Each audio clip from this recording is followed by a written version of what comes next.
Сәлеметсіңдер ме оқушылар? Бүгін сіздермен математика сабағын өткізетін боламын.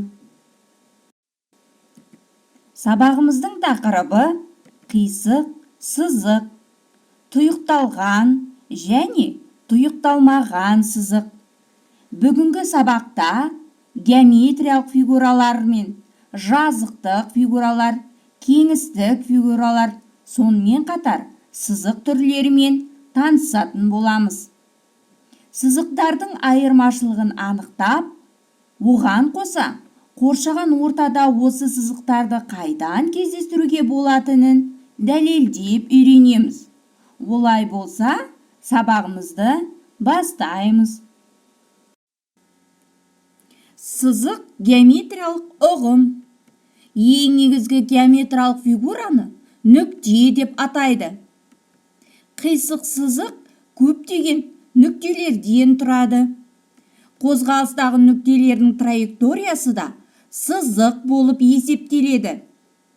Сызық, қисық сызық, дүзеу сызық, тұйықталмаған сызық және тұйықталған сызық болып бөлінеді. Сызықтың әзірше нақты бір қамтитын анықтамасы жоқ. Оларды сызу үшін арнайы құралдар қажет емес.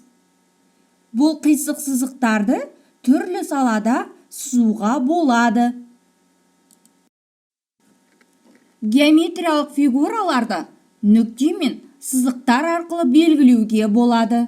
Нүкте мен сызықтарды қосатын болсақ, геометриялық фигура пайда болады. Дүзеу сызық геометрияның негізгі ұғымдарының бірі. Дүзеу сызықтың басы мен аяғы болмайды. Ал нүктеден не пайда болатынын білесіңдер ме? Нүктеден бастап сызатын болсақ, шексіз сәуле пайда болады. Сәуле дүзеу сызықтың бір бөлігі. Сәуленің басталу нүктесі бар, аяқталу нүктесі жоқ. Бір нүктеден екі сызық сызатын болсақ, бұл бұрыш болады. Екі нүктемен шектелген дүзеудің бөлігін кесінді деп атаймыз. Нүктелерді кесіндінің ұштары дейді. Сен білесің бе, мынадай тұйықталған сызық шеңбер деп аталады. Қисық сызықтың ең қарапайым түрі. Қисық сызық көптеген нүктеден тұратындықтан, сызықтар тұйықталған сызық және тұйықталмаған сызық болып екіге бөлінеді.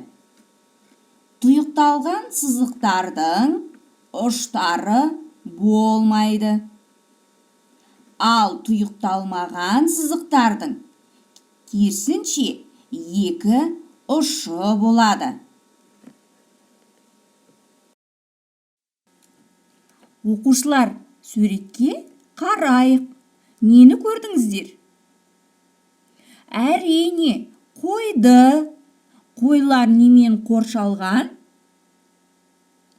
Дұрыс, қойлар қорғанмен қоршалған. Қорғанға назар аударыңдаршы, бұл қандай сызыққа ұқсайды? Сол жақтағы қораның есігі ашық. Бастапқы нүктесі соңғы нүктемен сәйкес келмейді. Бұны қандай сызық деп атаймыз? Дұрыс айтасыңдар. Бұл тұйықталмаған сызық. Ал енді оң жаққа қарайық. Қораның есігі жабық. Бастапқы нүктесі соңғы нүктемен сәйкес келеді. Бұл қандай сызық болды? Әрине, бұл тұйықталған сызық екен. Жарайсыңдар. Оқушылар, келесі тапсырмаға назар аударайық. Өздерің орындап көріңдер. 2, 3, 5, 8, 0 цифрларының жазылуына қара. Олардың қайсысы тұйықталған сызықтардан тұрады? Қайсысы тұйықталмаған сызықтардан тұрады? Кәне ойлан. Өзің осы цифрларды дәптер бетіне бейнелеп көр. Сол кезде сызықтарды оңай ажырата аласың.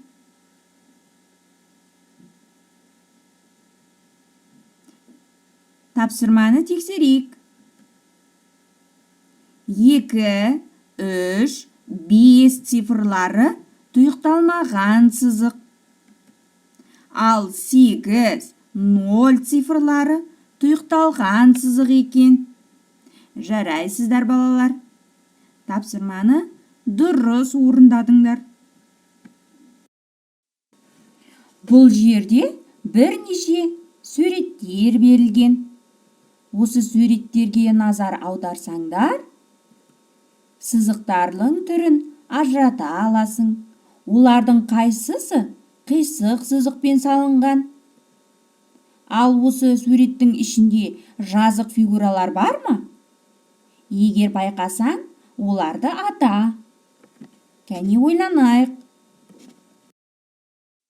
Тапсырманың дұрыс жауабын қарайық. Бұл жерде көлшік, бол, көгершіннің суреттері қисық сызықтар. Ал енді кеме, үйдің суретін анықтап қараған болсаң, бірнеше фигураны кездестіруге болады.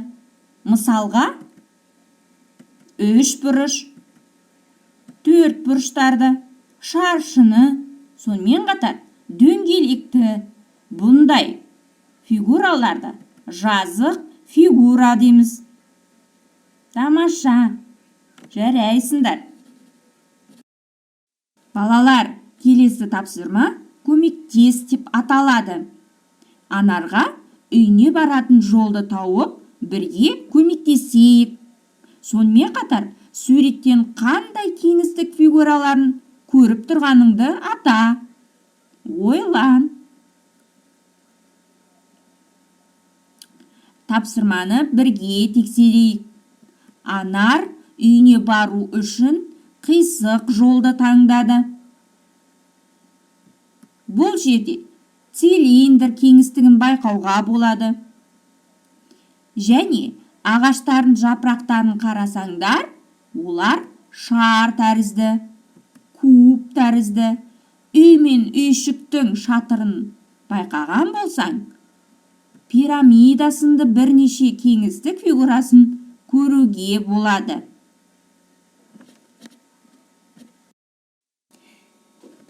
Сіздерге шығарып көр тапсырмасы берілген. Нүкте арқылы неше қисық сызық өтеді деп ойлайсың? Бұл суретті анықтап қарасаңдар, дүзеу сызықты кездестіруге болады ма? Кәне бірге орындап көрейік. Бұл жерде бір нүкте бар. Ал қисық сызық ше? Бірге санайық. 1, 2, 3, 4, 5, 6. Жарайсыздар. Бұл жерде 6 қисық сызық бар екен. Ал дүзеу сызық ше? 1, 2, 3, 4. Яғни 4 дүзеу сызық бар екен. 6 мен 4-тің қосындысы нешеге тең? Дұрыс айтасың. 10-ға тең екен. Сонда бұл жерде бір нүктеде 10 сызық бейнеленген екен. Тамаша, жарайсыздар балалар. Бүгінгі тапсырма сіздерге түсінікті деп ойлаймын. Ал енді үй тапсырмасын алайық. Тапсырма. Жұмыс дәптерінің 121-122 бетін ашып қарасаңдар, қисық сызықтар, тұйықталған және тұйықталмаған сызықта бірнеше тапсырмалар берілген. Осы тапсырманы өз бетіңмен орында. Балалар, бүгінгі сабағымыз аяқталды. Сау болыңыздар.